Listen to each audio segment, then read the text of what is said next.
I just don't really. Do you think it's bottom up enforcement or top down? Do you think it's like someone's hatching this big plan, or do you think it's people that can't really?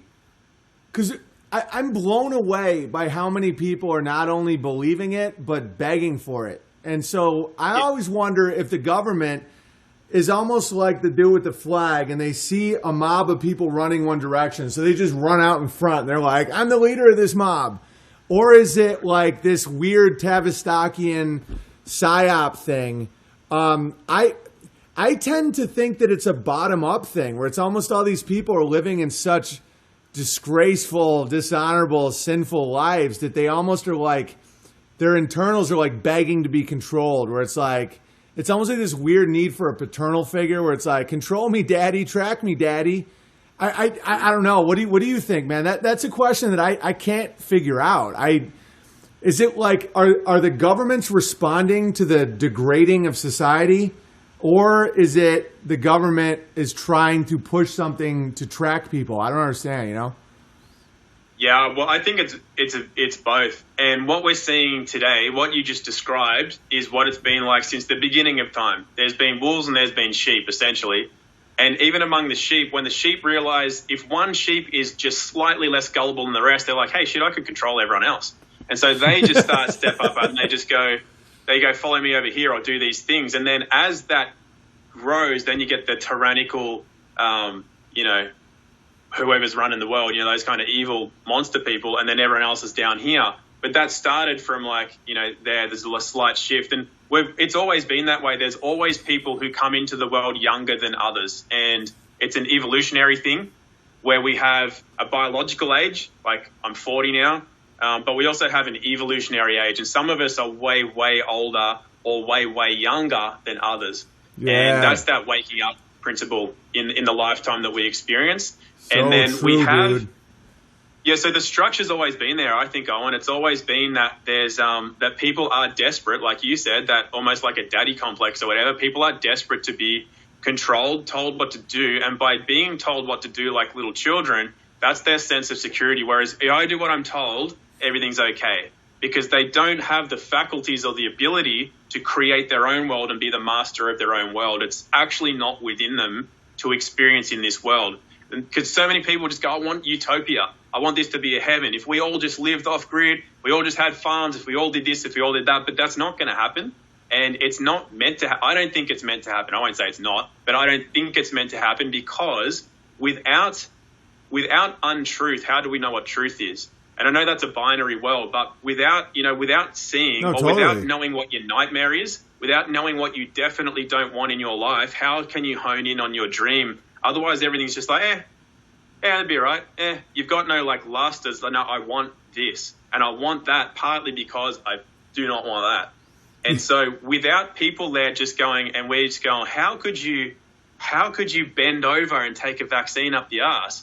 I would never do that. But without that, you kind of don't get really solid on your own core values because everything's just like, Yeah, you know what I mean? And it's always right there. Like the word utopia actually means nowhere.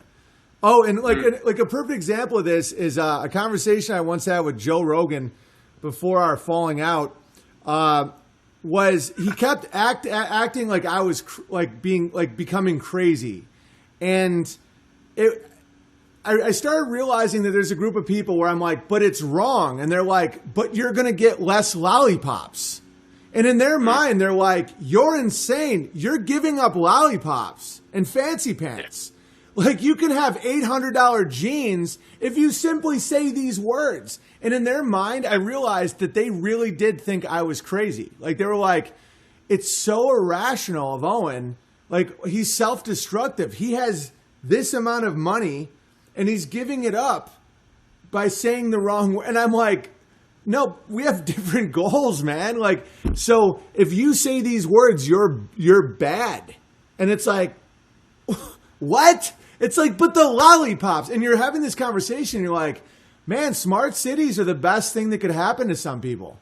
Where they're like, and people that are really into material, where it's like they're defined by what kind of car they have, they're defined by what kind of sex acts they get with how many people, and in their mind, it just goes up and down. Like they have, a better car, more blowjobs, less blowjobs. And that's really how they think. And so I think you're absolutely right that there are people that are like, hey, that drone is going to keep me safe. And in their mind, it is, because it has a plan. They just require anybody with a plan. Just anybody that can give them a little lollipop. And little they know that's why the banks give you suckers, because you're a sucker. Like, that's the joke. And they're like, you're a conspiracy theorist. I'm like, you're this sucker. And they're like, All right, here's a theory for you. I was talking to my buddy. I don't know if you know Benjamin Balderson, but he's a good dude. He's really into like alchemical science and alpacas. He's like into heathen cosmology. He's real into Odin and stuff like that. And he's given me some really good insights into like salt versus carbon versus oil. Like, he breaks down plants and separates. A really fascinating guy.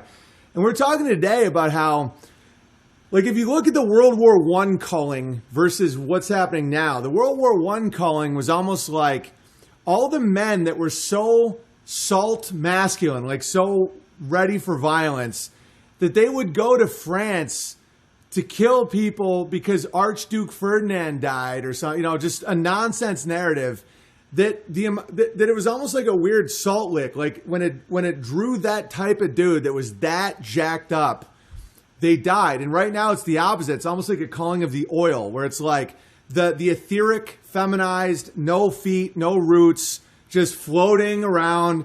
Like, if people are that, like, without salt, they're just going to die. And because, the ultimate man, in my opinion, is a warrior on their land for their family, then their tribe, then their community, serving God, But to get, like, I think back then for families to be like, go Timmy, go over to France and make us proud in the ditches.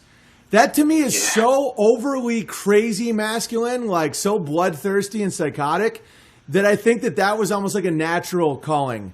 And then this is another one where it's just the opposite direction, where it's almost like we're the flock, and if we go too far this way, where it's like, you say the word and I'll go spend 4 years shooting strangers. Versus now it's like, I am non-binary. Oh my God, you just offended me with your facial expression. It's almost like the other side of it, where it's just calling it back to where we should be, Yeah, that's a fascinating way of looking at it. That's, I love that. That's really cool. And you're right, because we are definitely now devoid of, solidarity in men and in women. Obviously there's some really solid people around, but society as a whole has just become this grey in between kind of no man's land, where nobody's really a man or a woman, or, in general, like, it's offensive to be a man, or it's like weak or whatever to be a woman, and all this kind of crap. So it's kind of, it's great. And this comes down to in commerce, where everything is an offer. And it's funny because if they put this stuff out and they offered it, we want to draft all you guys and you're all going to go to this country and shoot all these people, and everyone's just like, what the fuck are you talking about? And they're like, I'm doing this, man. Like, fuck off. Right. And they're just like, over there. You're like that whole, you're not even listening. It's like The Simpsons did that really well. They did that one where there was a Halloween special, I think, and there was the advertisements, and that all the advertising figures came to life, the big donut man and the big this and the big that. And the guy who invented advertising, who was stamped on the bottom of one of the big donut guy's feet or whatever, he said, well, the thing about advertising is you just don't look. If you pay attention, you feed it. So then it came up with that song, Just Don't Look. They're like, just don't look, just don't look. And they're just not paying attention to them anymore. Then they start going, they try to get the attention. They fall over and die. Yeah. But it's the same thing. Like,